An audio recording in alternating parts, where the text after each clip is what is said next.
بسم اللہ الرحمن الرحیم الحمد للہ رب العالمین والصلاة والسلام علی سید الانبیاء والمرسلین سیدنا و مولانا محمد وعلی آلہ واصحابہ اجمعین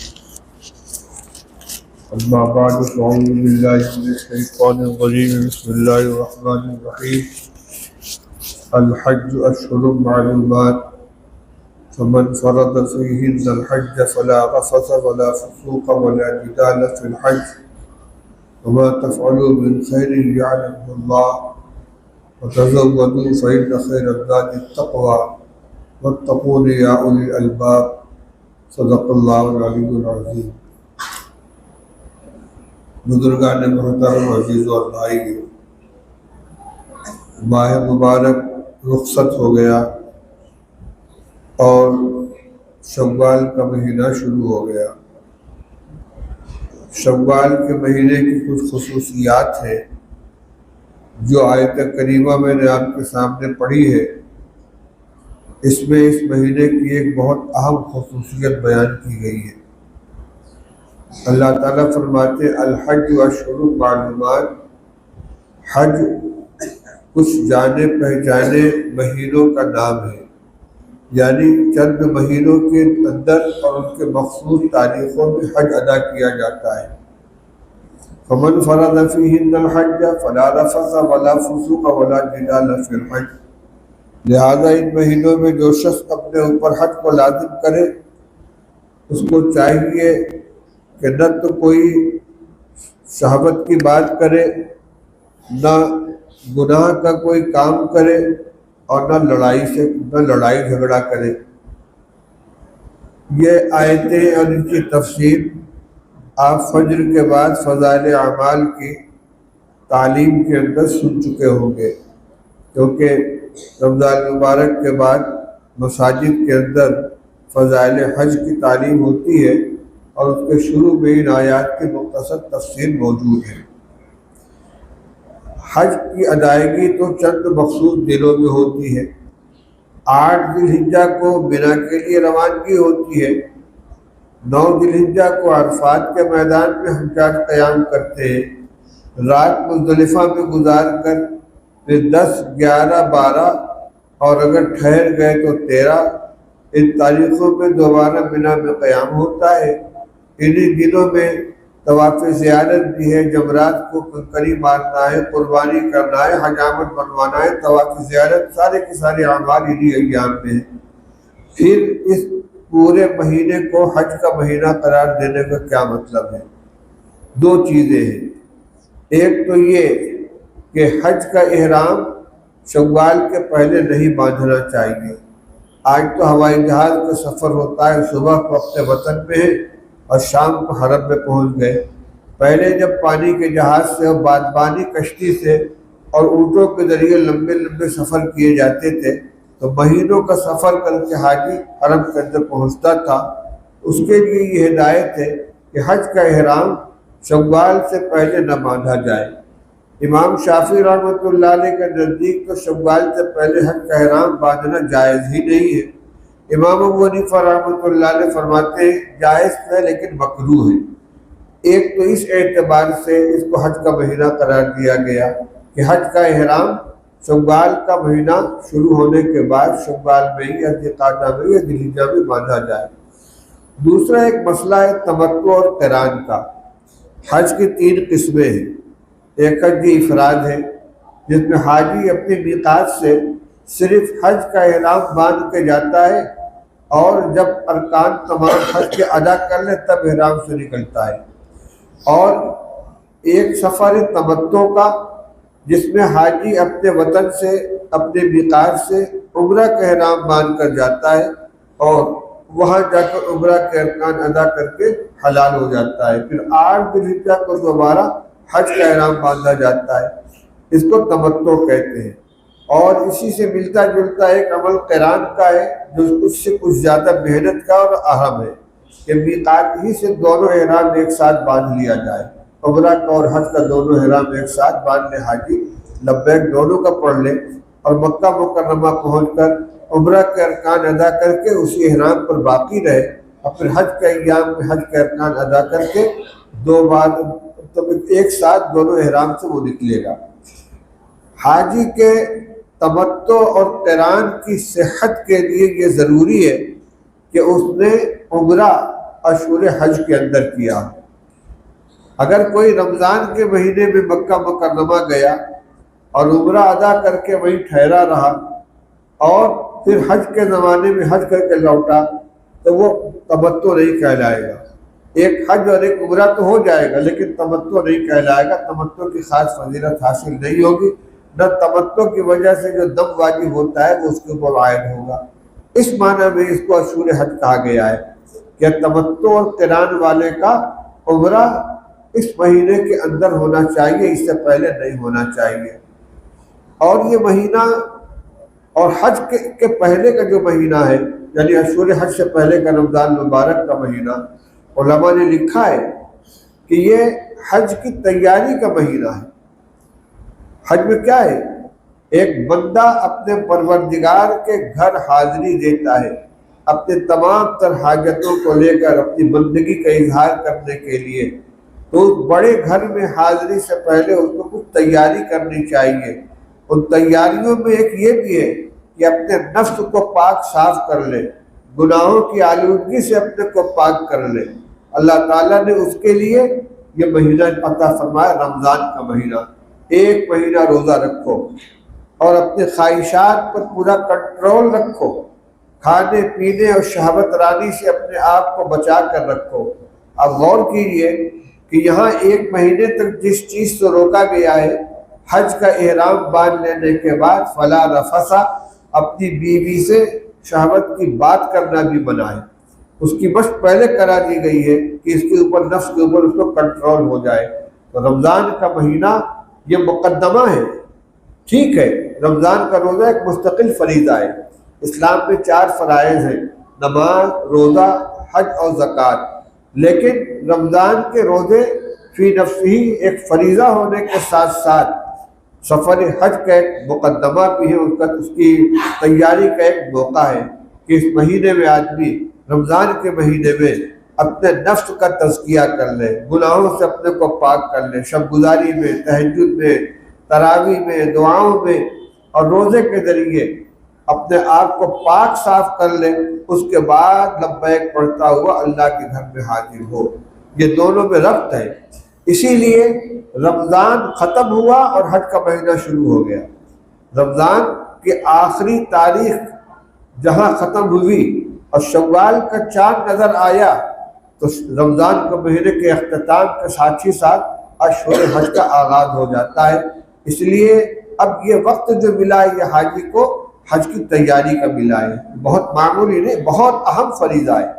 اس کی عظمت کو سوچے، کہاں جا رہے ہیں، کس کام کے لیے جا رہے ہیں، کس کے دربار میں جا رہے ہیں، اس دربار کے کیا آداب ہیں، کیا تقاضے ہیں۔ اس لیے ایک مہینہ تو روزہ رکھ کر اور اس کے بعد جو وقت ملا ہے اشہر حج کا، شوال کا مہینہ، ذی القعدہ کا مہینہ، یہ ذہن میں رہنا چاہیے کہ یہ مہینہ حج کا ہے۔ حج کی ادائیگی تو ہم 5 دن میں کریں گے، لیکن حج کی تیاری کئی اعتبار سے کرنی ہے۔ کئی اعتبار سے کیا مطلب؟ ایک تو یہ کہ حج کے ارکان کو اچھی طرح سیکھ لیا جائے۔ بغیر سیکھے ہوئے اگر کوئی حج کرنے جائے گا، بہت سی اس سے جنایات ہو سکتی ہیں، غلطیاں ہو سکتی ہیں، اس کا حج ضائع ہو سکتا ہے۔ اور جو عبادتیں ہیں، نماز ہے، روزہ ہے، اس کی تو نظیریں سامنے موجود ہوتی ہیں۔ بچپن سے بچہ اپنے ماں باپ کو، بھائی بہنوں کو نماز پڑھتے ہوئے دیکھتا ہے اور عموماً نماز دیکھ کر سیکھی جاتی ہے۔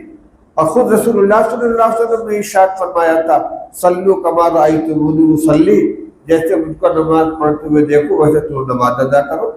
تو نماز کو سکھانا نہیں پڑتا، بچہ بھی دیکھ کر نماز سیکھ لیتا ہے۔ اسی طرح رمضان کے مہینے میں روزہ رکھنے کے لیے کسی کو تعلیم نہیں کرنی پڑتی، بچپن سے ہی روزہ کیا چیز ہے، کیسے رکھا جاتا ہے، کئی چیزوں سے خراب ہو جاتا ہے، سب معلوم ہو جاتا ہے۔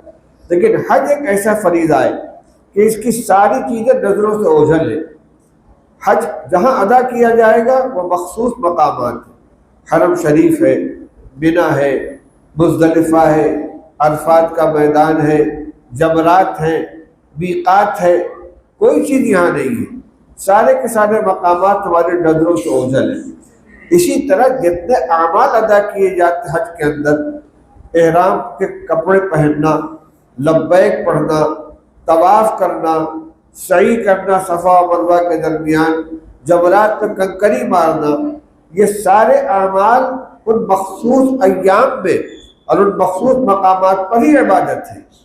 یہاں کوئی آدمی اگر دوڑ لگاتا رہے، لمبی لمبی دوڑ لگاتا رہے، وہ لمب ہے، لیکن یہی دوڑ جب وہ صفا مروہ کے درمیان لگائے گا تو واجب ادا ہوگا۔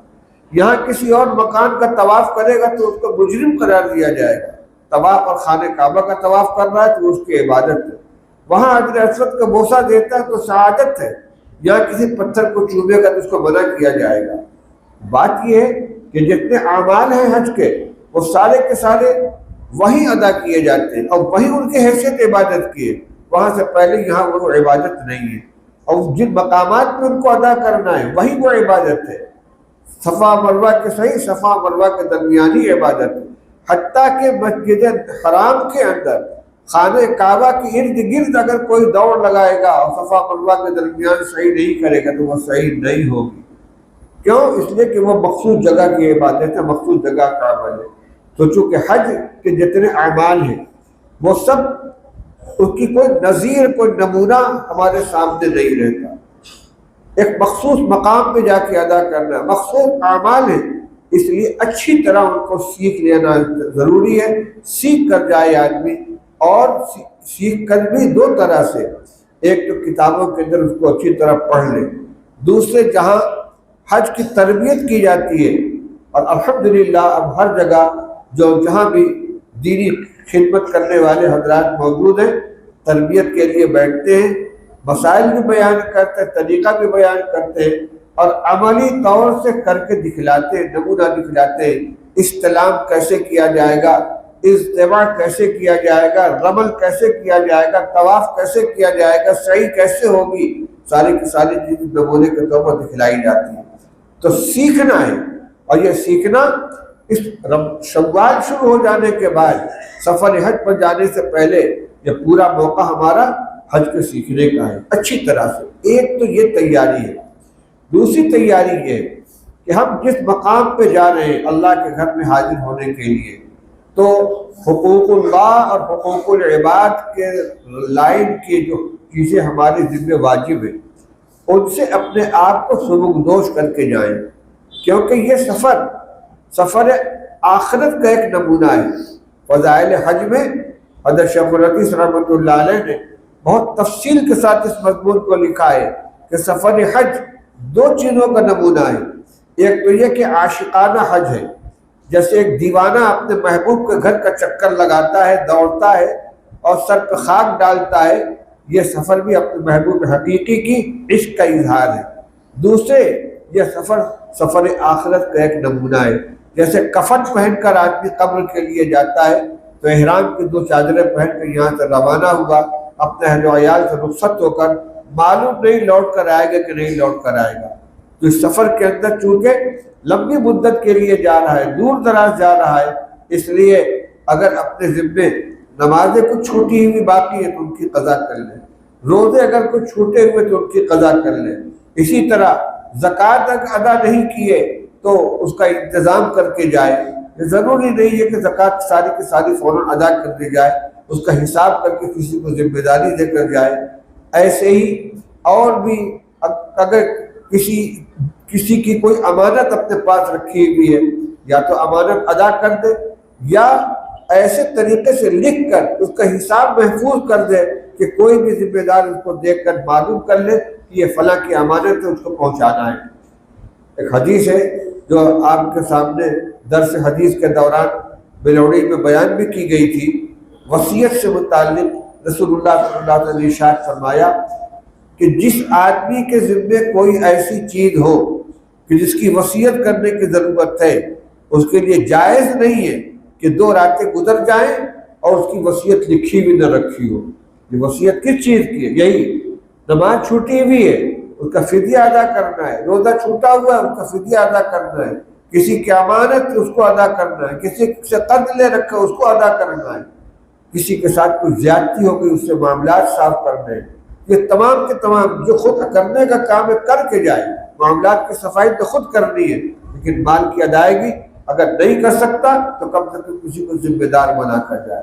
گویا یہ سمجھ کر جانا چاہیے کہ اگر اس سفر سے ہماری واپسی نہ ہو سکی، اللہ نے وہی کی مٹی کے لیے ہم کو قبول کر لیا، یہ سعادت ہم کو مل گئی کہ جنت المعلا میں یا جنت البقیع کے اندر 2 گز زمین مل گئی، اللہ نے یہ سعادت عطا فرما دی، تو ہم یہاں کے حقوق سے اپنے آپ کو صاف کر کے جائیں۔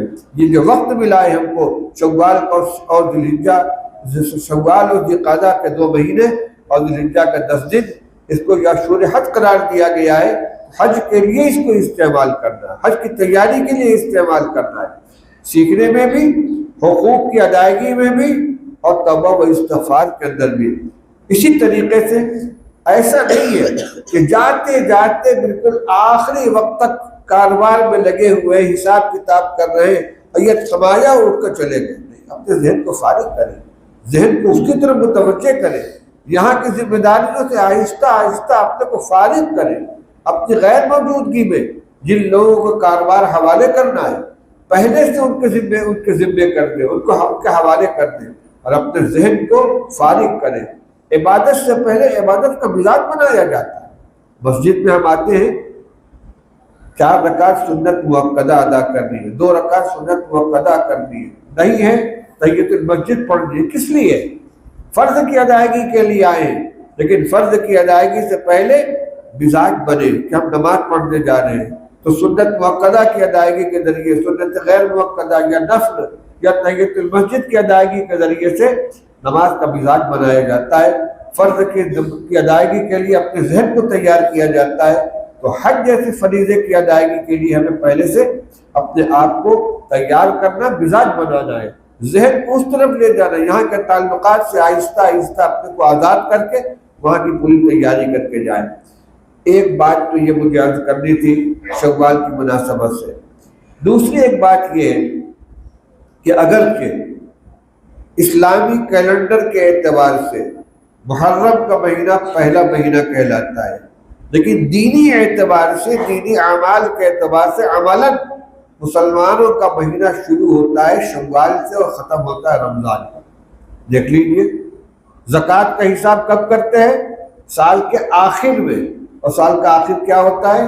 رمضان کے مہینے، اس لیے کہ وہ ہمارا سال کا گویا آخر ہے۔ اسی طریقے سے مدارس میں، مکاتب میں جو دینی تعلیم ہوتی ہے، شعبان کے مہینے میں امتحان ہو گیا، رمضان کی چھٹی ہو گئی، شوال کا مہینہ شروع ہوا، نیا تعلیمی سال شروع ہو رہا ہے، نیا تعلیمی سال شروع ہو رہا ہے۔ حالانکہ یہ کیلنڈر کے اعتبار سے یہ 10واں مہینہ ہے، لیکن ہمارے عمل کے اعتبار سے یہ پہلا مہینہ ہے۔ اسی طرح ایک اور اہم کام ہے، رمضان المبارک میں اللہ نے توفیق عطا فرمائی، روزہ رکھا، تراویح پڑھی، کچھ دعائیں کی ہیں، توبہ و استغفار کیا ہے، تو اب نئے سرے سے اپنے نامہ اعمال کو لکھنا شروع کرنا ہے، نئے سرے سے ہمارا نامہ اعمال لکھا جا رہا ہے۔ آج کھاتا کھل رہا ہے نئے سال کا اچھے اعمال کے ذریعے، فرائض و واجبات کی اہتمام کرنے کے ذریعے اپنے کھاتا شروع کریں، تاکہ ہمارے سال کا عملی طور سے جو آغاز ہو اچھے اعمال کے ساتھ ہو، نیکی کے ساتھ ہو، گناہوں سے بچتے ہوئے ہو۔ جو مزاج بنا ہے رمضان کے مہینے میں، قرآن پاک کی تلاوت کی ہے ہم نے، دعائیں کی ہیں، اسی لیے دیکھیے رسول اللہ صلی اللہ علیہ وسلم نے رمضان کے روزے کے بعد شوال کے 6 روزوں کی ہدایت دی ہے۔ من صام رمضان واتبعہ ستا من شوال کان کمن صام الدہر کلہ، جس نے پورے رمضان کا روزہ رکھا اور پھر شوال کے مہینے کے 6 روزے رکھے، اس نے گویا پورے سال کا روزہ رکھا۔ تو رمضان کے روزے کے بعد ایک شوال کا روزہ اسی کے تتمہ ہے، کیوں؟ 30 روزے رمضان کے، 6 روزے شوال کے، 36 روزے ہو گئے۔ اور من جاء بالحسنۃ فلہ عشر امثالھا، جو ایک نیکی کرے گا 10 اجر ملے گا، تو 36 روزے پر 360 اجر ملے گا، جو سال کے ایام کے برابر ہے۔ یہ تتمہ ہے۔ تو ہم نے رمضان المبارک کے روزے کی تکمیل اس مہینے میں کر لی، اور اب ہم کو نئے سرے سے اعمال کا آغاز کرنا ہے۔ اگر کوئی ایسا موقع آئے جو گناہوں کی بخشش کا ہو تو اس کے بعد گویا آدمی نئے اعمال کا آغاز کر رہا ہے۔ ابھی فضائل حج کے اندر ایک روایت گزری ہے، حضرت عمر رضی اللہ تعالیٰ عنہ صفا و مروہ کے درمیان تشریف فرما تھے۔ ایک جماعت آئی حج کرنے والی، اونٹوں سے اتری، انہوں نے ان سے پوچھا کہ تم کس لیے آئے ہو؟ کہنے لگے حج کرنے کے لیے۔ کہا اور کوئی مقصد؟ تو تجارت، کسی سے قرض کی وصولی، کوئی اور کام کا نہیں، صرف حج کرنے کے لیے آئے۔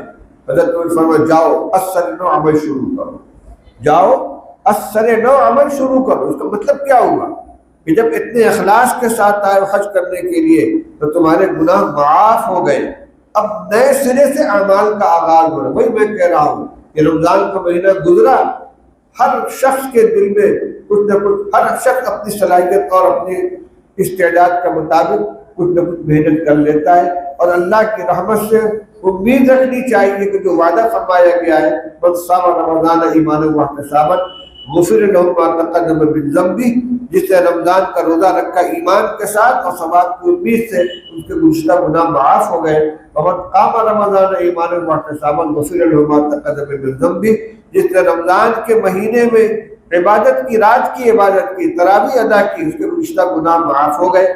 اگر اللہ تعالیٰ ہمارے ٹوٹے پھوٹے عمل کو قبول فرما لے اور یہ پروانہ مغفرت مل جائے تو ہم کہہ سکتے ہیں کہ ہم کو نئے سرے سے اعمال کا آغاز کرنا ہے۔ تو نمازوں کا اہتمام اسی طریقے سے جاری رہے، ایسا نہ ہو کہ رمضان گزر گیا تو ہم نے نمازیں بھی اٹھا کے رکھ دی، قرآن پاک بھی اٹھا کے رکھ دیا۔ نہیں، تلاوت کا معمول جتنا بھی ہو سکے باقی رہنا چاہیے، نمازوں کا اہتمام باقی رہنا چاہیے، مسجد کی حاضری اسی طریقے سے ہونی چاہیے۔ تیسری بات، یہ مدرسوں کے داخلے کا یہ وقت ہے، اس لیے اپنے بچوں کی دینی تعلیم کی فکر کریں۔